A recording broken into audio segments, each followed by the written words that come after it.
अस्सलाम वालेकुम, मेरा नाम है डॉक्टर उस्मान। आप देख रहे हैं पेन रिलीफ सेंटर।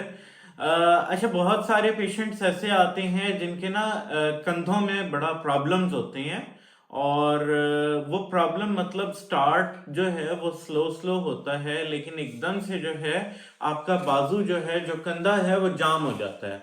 अब वो जाम इस तरह से होता है कि नॉर्मली पेशेंट जो है अपना कंधा यहाँ से नहीं उठा सकता।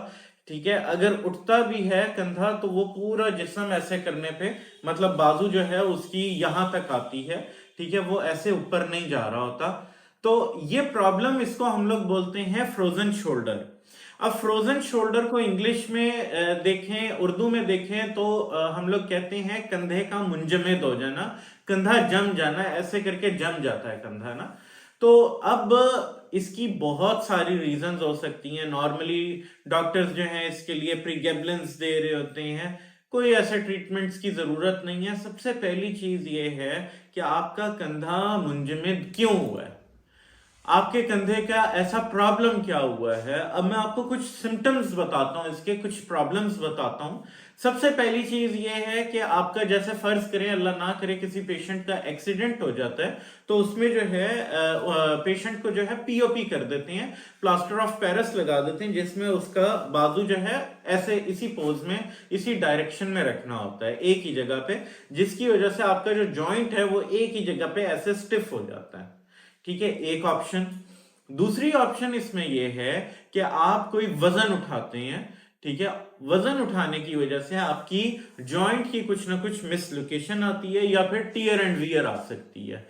इसकी वजह से जो है आपका पहले कंधा जो है वो पेन करना लग जाता है। जब पेन खत्म नहीं होता, बल्कि उसमें जो है आपका लॉस ऑफ मूवमेंट हो जाता है, क्योंकि आपको हाथ उठाने में जरा प्रॉब्लम होता है, तो आप कहते हो अभी फिलहाल मैं इसको छेड़ता नहीं हूं।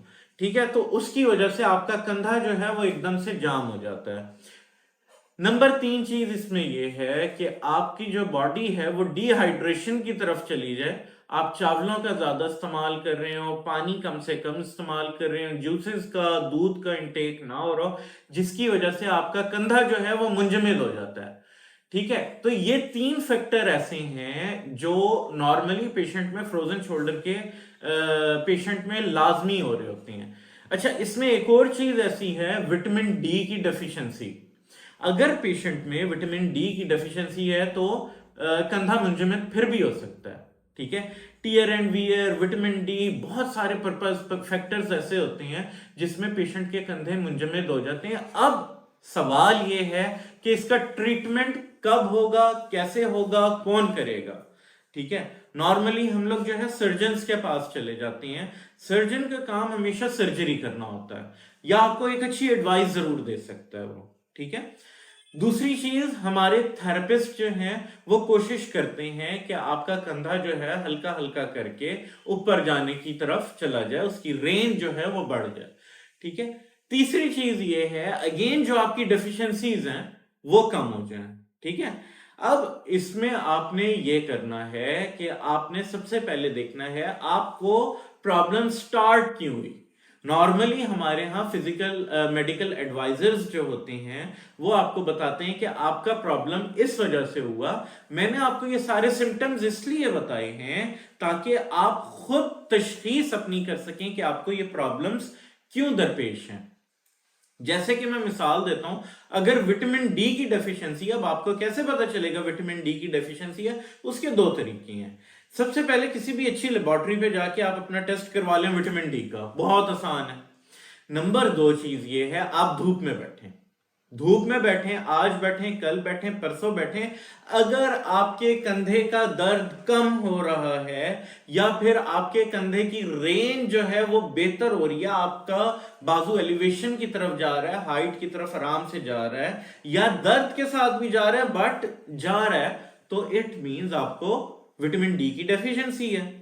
ठीक है, इसी तरीके से अगर आपको डिहाइड्रेशन है तो आप जो है पानी का इस्तेमाल, जूसेस का इंटेक बढ़ा दें, चावलों का इस्तेमाल कम कर दें। ठीक है, तो ये मैंने आपको कुछ सिम्टम्स ऐसे बताए हैं जो आप घर बैठे उसका ट्रीटमेंट भी कर सकते हैं, और ट्रीटमेंट अगर ना भी कर पाए तो कम से कम आप अपनी तशखीस जरूर कर सकते हैं कि ये आपको प्रॉब्लम्स क्यों आ रही हैं। अब इसमें करना कुछ यूं है कि आपने सबसे पहली चीज अपनी तशखीस करनी है। तशखीस करने के बाद आप कमेंट सेक्शन में मुझे बता सकते हैं कि आपका ये प्रॉब्लम क्यों आ रहा है। हम आपको बता देंगे कि आपने ये वाला काम करना है और आपकी रेंज ऑफ मोशन जो है या आपके कंधे की जो रेंज है वो बेहतर हो जाएगी। ठीक है, तशखीस जो आपने इधर आना है, मेरे पास आना है, मेरे से पूछना है कि डॉक्टर साहब क्यों है। मैंने भी आपसे यही चंद सवाल पूछे हैं। क्या आप धूप में बैठेंगे तो ठीक होता है? क्या आप पानी का इंटेक ज्यादा कर रही हैं या फलाना फलाना? ठीक है, तो ये तशखीस आप खुद करके कमेंट सेक्शन में या फिर मेरे पास जो नीचे नंबर दिया गया है इस पे कांटेक्ट करके मुझे बताएं। मैं आपको बता दूंगा कि आपने ये काम करना है। दूसरी मेन चीज जो है वो आपने आहिस्ता आहिस्ता अपनी तरफ तवज्जो देनी है। तवज्जो किस तरह से देनी है, इसकी फिजिकली एक एक्सरसाइज है।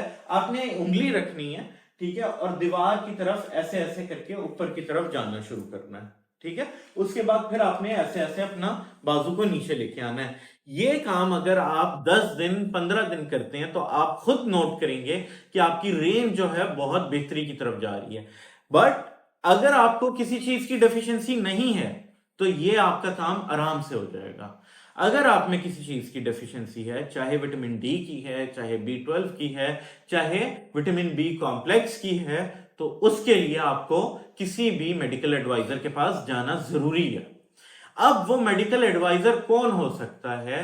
वो मेडिकल एडवाइजर आया कोई भी हो सकता है? नहीं, बेहतर है आप किसी अच्छे थेरेपिस्ट के पास जाएं।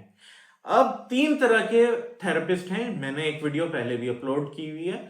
फिजियोथेरेपिस्ट, कायरोप्रैक्टर और ऑस्टियोपैथिस्ट। आपको जो बेहतर लगे मेरी वीडियो देखें, आपको एक उसमें कंपैरिजन पता चल जाएगा कि फिजियोथेरेपिस्ट कितना टाइम ले रहा है, कायरोप्रैक्टर कितना टाइम ले रहा है और ऑस्टियोपैथिस्ट कितना टाइम ले रहा है। आपने अपने डॉक्टर का, अपने मेडिकल एडवाइजर का अच्छे से इंतखाब करना है और उसके बाद आपने उसके पास जाना है। अगर आपको इसी तरीके की कोई इंफॉर्मेटिव वीडियोस चाहिए तो आप कमेंट सेक्शन में अपनी राय का इजहार करें और हमारे चैनल को लाइक करें, सब्सक्राइब करें। अस्सलाम वालेकुम व रहमतुल्लाह।